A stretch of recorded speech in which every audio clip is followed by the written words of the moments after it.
صحیح بخاری میں حضرت جریج کا ذکر فرمایا، جریج نفل پڑھ رہے تھے، ماں نے آواز دی، وہ آ نہیں سکے، نماز میں تھے، ماں ناراض ہو گئی، اس نے ہاتھ اٹھا کے کہا اللہ یہ اتنی دیر تک مرے نہ جب تک کسی بری عورت کا منہ نہ دیکھ لے۔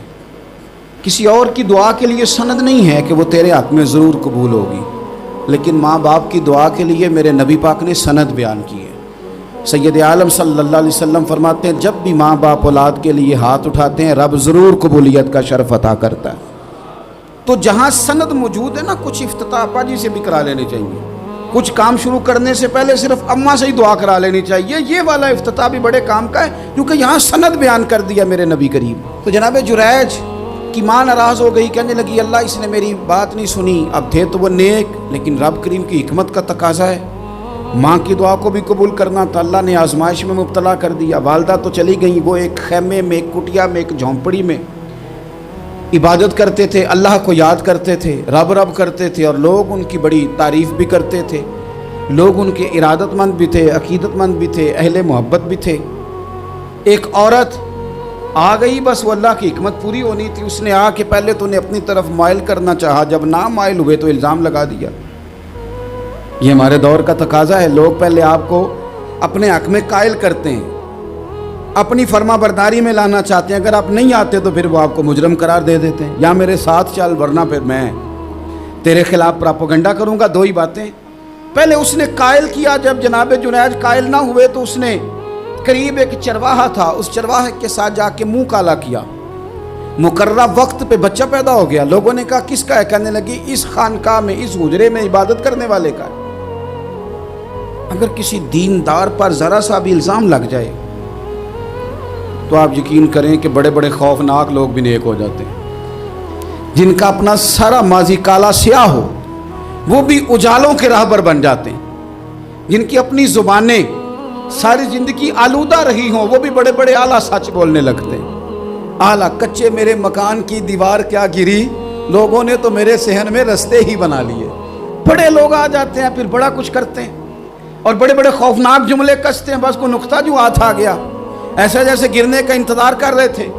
اب جناب لوگ اٹھے، احتجاج شروع ہو گیا، شور پڑ گیا، یہ بابا بڑا نیک بنتا تھا، نفل پڑھتا تھا، عبادتیں کرتا تھا، دیکھو اس کا حال کیا ہے کہ اس نے ناجائز بچہ پیدا کیا۔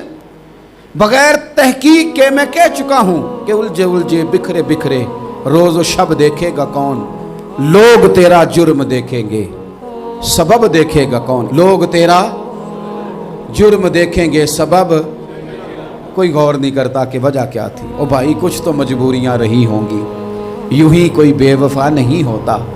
الزام لگا دیا، شور ہوا، احتجاج ہوا، دنیا اکٹھی ہوئی، ان کا انہوں نے حجرہ گرا دیا، مارا بھی، پیٹا بھی، ایک نیک آدمی کو بدنام بھی کیا، برا بھلا بھی کہا، گالیاں بھی دیں، جو کر سکتے تھے کیا۔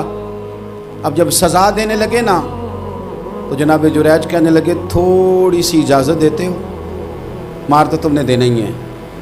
کہا جناب ٹھیک ہے دیتے ہیں۔ انہوں نے کہا صرف 2 نفل پڑھنے ہیں۔ اب وہ نفل پڑھ رہے تھے تو لوگ اس وقت بھی کہہ رہے تھے فراڈ ہی کر رہا ہے، دھوکہ ہی دے رہا ہے، چونکہ ذہن بن گیا نا، بدگمانی آ گئی۔